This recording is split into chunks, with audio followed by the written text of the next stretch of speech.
नाम सागर लोधी, उम्र 85 साल। तस्वीरों में नजर आ रहे इस बुजुर्ग को जरा गौर से देखिए। इस बुजुर्ग को दो पुलिसकर्मी पकड़ कर खड़े हैं।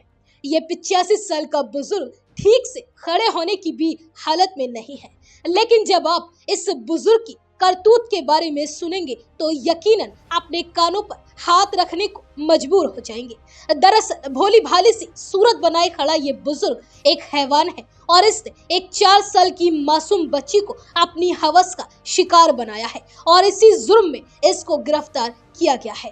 मामला उत्तर प्रदेश के बुलंदशहर जिले का है। यह एक 4 साल की दलित बच्ची से 85 साल के बुजुर्ग ने रेप किया। बच्ची अपने घर की छत पर खेल रही थी, तभी बुजुर्ग ने बच्ची के साथ हैवानियत को अंजाम दिया। बच्ची की चीख पुकार सुनकर बच्ची की मां छत पर पहुंची, जिसे देखते ही बुजुर्ग वहां से निकल गया। मां बच्ची को लेकर अस्पताल पहुंची, जहां अब उसका इलाज चल रहा है। दरअसल ये मामला सियाना के नरसेना थाना क्षेत्र का है। बच्ची की मां ने बताया कि मेरी बेटी खेलते खेलते छत पर पहुंच गई थी और मैं नीचे घर का काम कर रही थी। थोड़ी देर के बाद बच्ची की चीखने की आवाजें सुनकर मैं छत पर दौड़ी, देखा तो पड़ोस के बाबा बच्ची के साथ गलत काम कर रहे थे। मुझे देखते ही वो वहां से निकल गए। मैं बच्ची के पास पहुंची, वो खून से लथपथ थी। बच्ची रोई जा रही थी। मैंने उसे गोद में उठा लिया। बच्ची दर्द से रो रही थी। उसे लेकर अस्पताल पहुंची। डॉक्टर्स ने उसका इलाज किया। बच्ची की मां ने आगे बताया कि